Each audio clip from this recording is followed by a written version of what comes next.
야, 너도 이제 곧 중등 엄마야. 아, 그러네. 무섭다. 중고등 엄마들 모이면 화두가 뭔지 알아? 글쎄, 뭐 아무래도 뭐 입시 전이니까 성적이나 뭐 학원 얘기 이런 거 아니야? 엄마들 모임에 가보면 모두 다 걱정하는 게 결국은 하고 싶은 게 없다는 거야. 그렇다고 딱히 뭔가를 엄청 잘하는 게 있는 게 아니기 때문에 앞으로 진로도 어떡하지 하고 다들 그게 걱정이더라고. 그래서 초등에 사실 진로 탐색 많이 해야 되는 것 같다는 생각을 하고. 맞아. 애들이 근데 왜 이렇게 하고 싶은 게 없나 이렇게 생각해 보면 진짜 경험도 많이 부족한 것 같다는 맞아. 생각이 들거든. 그러니까 중고등 엄마들도 늘 그런 이야기를 해. 우리는 도대체 무엇을 놓쳤을까? 초등 때. 결론은 초등학교 때 아이들이 자기의 이제 흥미라든지 관심사 같은 거가 뭔지를 알아보고 그리고 또 좋아해 볼 수 있는 경험 자체가 사실 부족해서가 아닐까 그런 생각들을 해. 맞아. 그 경험을 간접적으로든 직접적으로든 굉장히 많이 쌓아야 될 것 같다는 생각이 들어. 과학고, 영재고, 그리고 자사고를 가는 친구들이 많이 본다는 이 필독서. 아시겠는지요? 제가 봤을 때 이 필독서는 공부 잘하는 친구들이 보는 이유가 있는 것 같습니다. 학습적인 도움뿐만 아니라 여기에 더해서 진로를 잘 찾을 수 있기 때문인데요. 이 잡지를 조금만 이렇게 들춰봐도 어렸을 때부터 탐색할 수 있는 관점과 정보, 그리고 흥미를 가질 수 있도록 하는 중요한 포인트들이 보입니다. 쭉 자신의 목표와 진로로 이어질 수 있도록 다양한 내용들이 채워져 있다는 것을 알 수 있는데요. 어가동, 그리고 어수동, 과학동화, 수학동화 이 4가지 정기 가능 잡지들은 학년과 흥미에 따라 선택해서 볼 수 있습니다. 명실상부 이 분야의 탑이라고 불리는 이 전문 잡지의 힘이 궁금해지는데요. 내년이면 무려 20주년이 되는 어린이 과학동화를 중심으로 한번 자세히 살펴보도록 하겠습니다.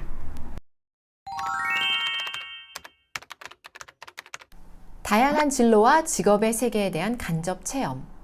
제가 느끼는 이 동화 사이언스 잡지들의 가장 큰 장점은 바로 진로를 탐색할 수 있게 어렸을 때부터 그 시각을 제공해준다는 점인데요. 특히 과학동화, 수학동화의 경우는 직접적으로 멘토가 되어줄 인물들, 즉 각 분야의 전문가, 학생, 교수, 학자 등 직업 및 진로의 세계를 보여주며 현실적인 꿈을 꾸게 해주는데요. 제가 주위에서 보면 초등 때는 어가동, 어수동을 보고 중고등 때는 과학동화, 수학동화로 넘어가는 친구들이 꽤 많았어요. 우선 어가동, 어수동으로 기초를 닦는다거나 할까요? 과학으로 어떤 일들이 일어나는지, 과학의 세계가 얼마나 흥미로운지 조금씩 알게 되고요.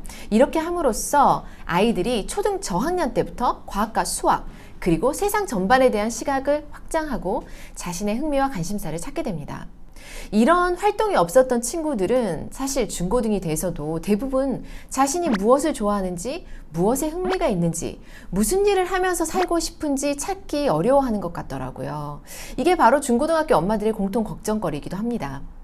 우리 과학 좋아하는 어린 친구들은 꿈이 뭐야 하면 과학자입니다 라고 대답하는 어린이들이 많잖아요. 하지만 과학과 관련된 직업은 정말이지 무궁무진합니다. 과학을 사랑하는 사람으로서 어떤 연구를 하고 어떤 일을 하며 살 수 있는지, 그 직업의 세계는 또 얼마나 광활한지 거기에 몸담고 있는 사람 말고는 사실 그냥 알기는 어려울 거예요. 이 어가동 잡지 한 호를 보면 얼마나 많은 분야와 연구, 그리고 직업의 세계, 또 전공과 적성이 있는지 새삼 놀랐는데요. 이렇게 지질학자, 기계공학자, 천문학자, 보건환경안전학, 곤충연구, 해충방역, 국립환경과학원, 생명과학자, 물리학자, 로봇개발자, 과학기술정보통신부, 과학기술유공자, 우리가 알만한 과학 관련된 일부터 시작해서 일상에서 일어나는 일들이 이렇게도 과학과 관련이 있는지 다시 한번 생각해 보게 되더라고요. 이런 내용과 다양함에 지속적으로 노출되다 보면 어느 날엔 내 꿈은 과학자야 라고 말하지 않고 뉴욕은 폭우의 횟수와 강도가 커지고 있어서 반지하에 사는 사람들이 침수되는 일이 생긴다는데 왜 이런 일들이 자주 일어나는지 기후변화를 연구하는 환경공학자가 되고 싶어 라고 말하는 날이 올 것입니다. 이번 12월호 과학동호회를 보다가 제가 아는 분이 나와서 놀랐는데요. 아제르바이잔에서 열렸던 국제우주대회에 직접 가서 르포 기사를 쓴 과학 커뮤니케이터, 과학 유튜버인 지식인 미나니가 있습니다. 사실 미나니 님이 처음에 아제르바이잔 간다는 소식을 들었었는데 이 기사를 통해서 이제 자세히 알게 됐어요. 지금 우리 주변에서 그리고 세계에서 어떤 일들이 일어나고 있는지 이 몇 페이지의 기사를 읽는 것만으로 세계랑 하나가 될 수 있구나라고 생각이 들더라고요. 네, 안녕하세요. 과학 유튜버 지식인 미나입니다. 여러분들에게 제가 어떤 일을 하는지 소개를 하고 또 직업적인 이야기들을 한번 해보려고 합니다. 근데 보통은 과학을 한다 하면 과학자로 많이 가는데 과학자로 가는 건 당연히 중요하죠. 왜냐면 우리 과학이 발전돼야 경제도 발전하고 국가도 발전하고 다 하는데 무조건 과학자를 해야 된다 이것만은 아닙니다. 제가 보는 것처럼 과학 유튜브를 하는데 유튜브를 하면서도 또 여러 가지 일들을 같이 할 수가 있어요. 기업과의 협력도 할 수 있겠지만 이렇게 책들도 낼 수 있어요. 나중에 제 콘텐츠를 보면 아시겠지만 현장으로 연구실로 이렇게 많이 가서 찍는 게 많습니다. 그러다 보니까 현장 취재기가 나오잖아요. 그런 것들로 과학동화 이런 데다 보내면은 이제 이렇게 나올 수 있게 된 거죠. 그러면서 또 원고료를 받았어요. 12월호에 제가 이렇게 나옵니다. 이번에는 아제르바이잔 우주대회를 갔거든요. 우주대회 간 거 이렇게 취재기로 썼습니다. 기존에 알려진 어떤 학자, 과학자, 기술자 이런 것도 당연히 좋지만 여러 가지로 갈래로 펼쳐서 할 수 있는 것들이 많다. 여러분들이 직접 만들어내는 직업도 있을 수 있다. 자, 이렇게 해서 저희 유튜브 활동 그리고 유튜브 외적인 활동들에 대한 이야기를 했고 여러분들도 관심을 가지고 여러 가지를 경험하고 하다 보면은 여러분들이 원하는 분야에서 새로운 직업들도 만들어낼 수 있지 않을까 생각을 합니다. 두 번째 특징은 현재 우리 주변에서 일어나는 최신 이슈에 눈을 뜨고 사회 안에서 함께 사고하고 성장할 수 있게 해주는 퀄리티 높은 과학 기사입니다. 어가동의 기획 기사와 특집 기사를 보면 정말 공을 많이 들이는구나 하고 느껴집니다. 과학 전문 기자들이 아이들의 노래에 맞춰서 쉽지만 깊이 있게 내용을 전달해 주는 것이 바로 아이들에게 은근슬쩍 사고의 깊이를 높여줍니다. 어수성도 마찬가지인데요. 수학 전문 기자, 수학 전문가들이 쉽고 재미있게 수학에 접근하려는 노력이 보입니다. 또 수학 교과 내용뿐 아니라 수학의 개념과 원리를 이해할 수 있도록 도와주니까 학교 공부에도 상당한 배경 지식이 됩니다. 최근 12월호를 한번 볼게요. 빈대 때문에 다들 촉각이 곤두섰던 거 기억나시나요? 이런 내용이 나오면 정말 관심이 가잖아요. 몇 달 전에 저도 친구가 해외여행을 간다고 했을 때 야, 요즘 빈대가 많다더라, 조심해라 하고 했었어요. 근데 친구가 그럼 어떻게 해야 돼? 라고 묻길래 그건 찾아봐야지 했던 기억이 납니다. 여기 기획 기사를 보면 모든 궁금증이 한 번에 해소가 돼서 어른인 저도 정말 엄청 재미있게 읽었는데요. 이제라면 여행 가서 빈대가 있는지 어떻게 체크를 하는지 어떻게 조심해야 되는지 또 다녀와서는 어떻게 해야 할지 말해줄 수가 있겠죠. 역시 관심이 있으면 더 재미있고요. 또 관심을 가지면 보이게 되는구나 라는 생각이 들었습니다. 세 번째 특징은 교과 연계 내용. 스토리와 비주얼로 수학을 알려주는 학습 만화 연재 그리고 인포그래픽입니다. 이렇게 초등 교과와 잘 연계해서 아이들에게 쉽고 재미있게 원리와 개념을 알려주는데요. 여기 12월호를 좀 보시면 이번 호가 이제 규칙성, 규칙 찾기가 주제인데 학년별 수학 교과에서 어떻게 나오는지 이렇게 알려줍니다. 재미있게 이야기로 아이들에게 규칙성을 이렇게 설명하는 거를 보면은요. 여기 빵규 아저씨가 빵집에서 빵을 만들 때 필요한 재료의 계산과 규칙, 그리고 빵을 장식할 때 필요한 배열, 또 빵을 배달하기 위해 아파트 배치도를 보면서 어떤 규칙이 숨어 있는지 알아내면서 규칙과 배열에 대해서 재미있게 생각해 볼 수 있습니다. 이런 일상적인 상황 안에 들어있는 수학 규칙들을 찾다 보니 이런 것들을 자주 읽다 보면 아이들이 평상시에 접하는 일들에 이런 의문을 갖게 되고 자연스럽게 관련성을 찾게 되겠죠.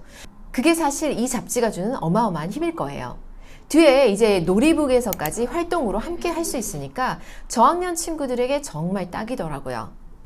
어가동 어수동에는 학습 만화가 연재가 되는데요. 아이들이 우선 어려운 지식을 쉽고 재미있게 접하게 되는 것은 물론이고요. 사실 무엇보다 지속적으로 이 도서를 계속 보게 이끌어주는 힘이 되는 것 같습니다. 정말 많은 친구들이 손꼽아 다음 호를 기다린다고 해요. 지속적으로 관련 분야를 이렇게 노출하면서 관심을 갖게 되면 그 내용을 다양하게 접목하고 연결하고 확장하면서 아이들의 사고와 시각이 넓어지게 되는 것입니다. 저희가 작년에도 그 편집장님을 모시고 소개해 드린 적이 있는데요. 이 밖에도 부모님들에게 특히 좋은 구독 혜택이 있습니다. 몇 가지 더 소개해 드릴게요. 그 첫 번째는 어린이 기자단입니다. 우선 이 혜택은 정말 어마어마한데요. 그 어가동 정기 구독을 하고 또 어린이 기자단증을 발급받아서 전국의 박물관 그리고 과학관 이런 곳들의 무료 또는 할인 입장이 가능합니다. 특히 방학 때 활용하기 너무 좋겠죠. 그 온라인 기사 작성을 하면 현직 기자의 글쓰기 첨삭 지도까지 받을 수 있습니다. 특별한 현장에 방문하거나 또 취재할 수 있는 기회도 함께 제공이 됩니다. 자, 두 번째는 다양한 커뮤니티 활동들이 있는데요. 그중 일명 지사탐, 온가족 생태 탐사 프로젝트로 정기 구독자를 우선적으로 선발하고 있다고 해요. 그리고 내년이 되면 이제 어가동이 20주년 기념이 되다 보니까 특별한 탐험대도 또 꾸리려고 준비하고 있습니다. 많이들 참여하셔서 행운을 얻으시길 바랍니다. 그 도서를 보는 것에만 그치지 않고 이렇게 아이들을 책밖 세상, 리얼 세상으로 끌어내는 힘이 정말 대단한 것 같습니다. 자, 세 번째.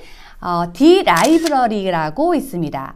이건 지난호부터 현재까지 모든 내용들을 무료 열람하실 수 있는 내용인데요. 회원가입을 하고 정기구독 인증만 하시면 창간호 때부터 최신호까지 PDF 파일로 모두 보실 수 있습니다. 자, 어떠셨나요? 자세히 살펴보니 이 잡지들은 아이와 함께 꿈을 키워가는 동반자 같다라는 생각이 듭니다. 아이들에게 다양한 세상 그리고 진로를 보여준다는 것, 사실 모든 것을 현장에 다 데려가서 보여줄 수는 없겠죠.